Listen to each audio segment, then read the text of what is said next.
Hello everyone, it's Sean, and I am officially back from my vacation. My wedding and honeymoon were great. Thank you guys so much for sticking around on the channel, and thank you to Ted for holding it down while I was gone. On today's episode, a new feature of the Cybercab is revealed, a boring update, someone is pissed at Elon Musk, and new 4680 opportunities arrive. The tire of the future is coming soon to Tesla vehicles. New reports show that the company is in talks with Michelin to test out the next generation of airless tire. Michelin is the world's largest tire manufacturer, and CEO Florent Menegaux confirms that the company has been discussing a revolutionary new tire technology for use on Tesla vehicles. This is called the UPTIS, which is a terrible name that stands for Unique Puncture-Proof Tire System. The tire uses an open-cell design of composite material that is formed into a network of flexible spokes that bend and flex as required by road conditions and car weight, then has a rubber tread bonded to the outside.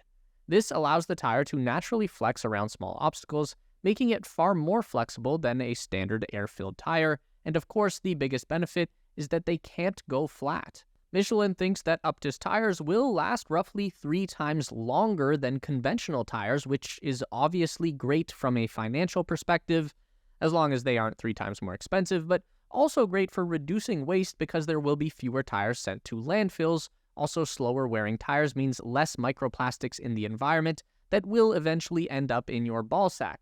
So that's all really great news, but it gets even better. The UPTIS tires are lighter and more aerodynamic than the conventional tires. This might seem counterintuitive because of the open cell design. We know that Tesla gets more range with wheel covers on, but initial testing on EVs from Michelin has been described as range positive. Michelin has already been testing the UPTIS tires on the Chevy Bolt and has also opened talks with GM for use on their EVs.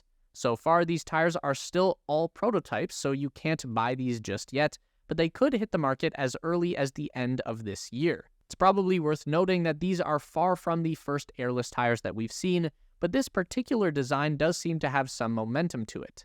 The Michelin CEO notes that the UPTIS tires will be limited to certain types of applications at first. They won't be available in all sizes and tread types anytime soon, but if we were to imagine an ideal tire design for the upcoming Cybercab autonomous vehicle, this might be a good bet. Let's talk about curb rash. No one wants to admit that they did it. I used to tell people that my wife was driving when it happened, but then she found out I was saying that, so things had to change. And that's how today's sponsor, Rimcase, saved my marriage. Rimcase is like armor for your Tesla rims. Check this out. All you do is snap in the segments of your rim case directly over top of the wheel.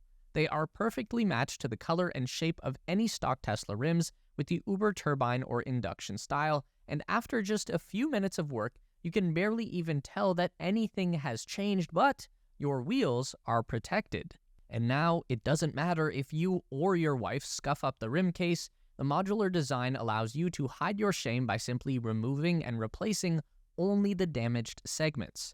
Compared to expensive repair jobs on your aluminum wheels or divorce court, the rim case will continue to save you more money the longer you use it. So, save money and protect your Tesla by clicking the link in the description and use code TheTeslaSpace at checkout for 15% off your order.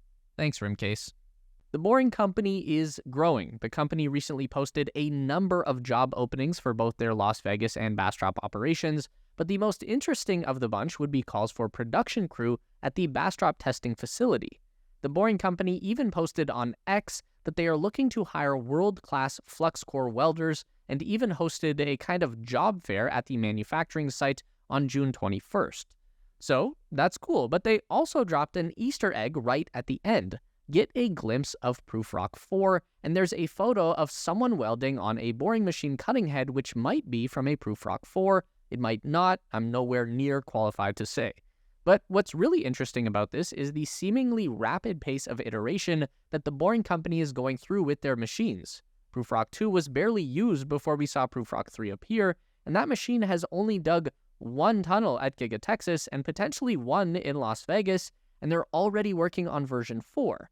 Now, it's tough to say exactly what the difference is between the boring machines. They all look the same to me, and aside from the porpoising ability that was introduced with Proofrock 2, we're not really seeing much in the way of performance gains. It still took the Proof 3 about 2 months to dig from one side of the highway to the other over at Giga Texas, so that's still pretty far off the company's stated short-term goal of digging 1 mile per week, and it's awfully far away from their medium-term goal of digging 7 miles per day.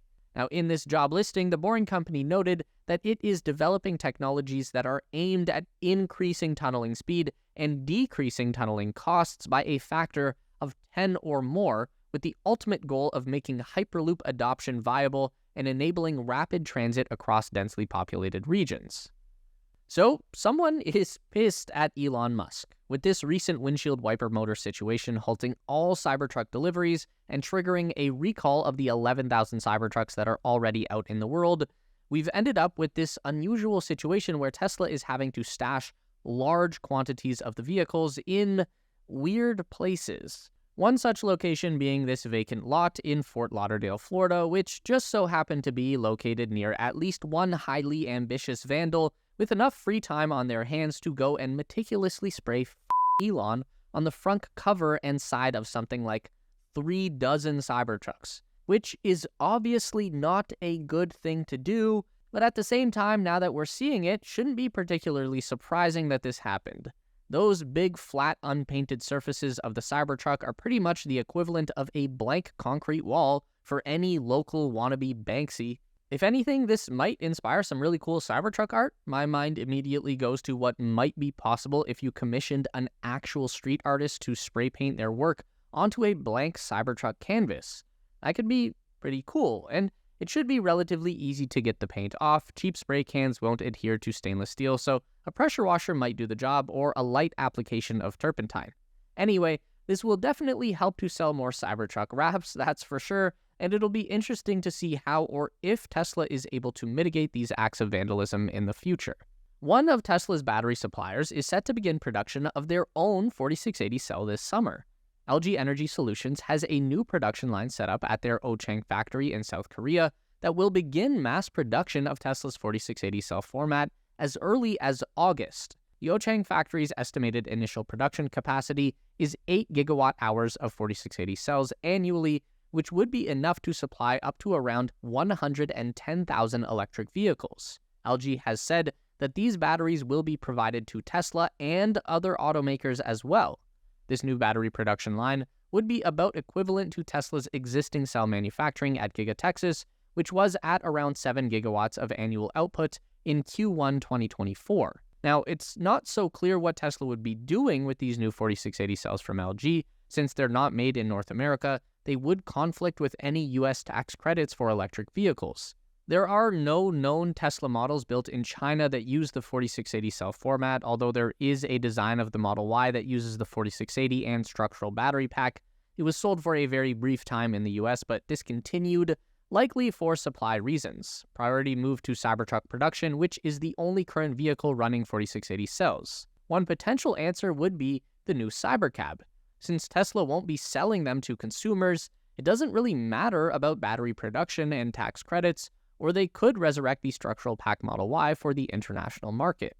LG Energy Solution is expected to expand its 4680 production operations to North America at its new Arizona plant, which was initially expected to produce 2170 cells at an annual capacity of 27 gigawatt-hours.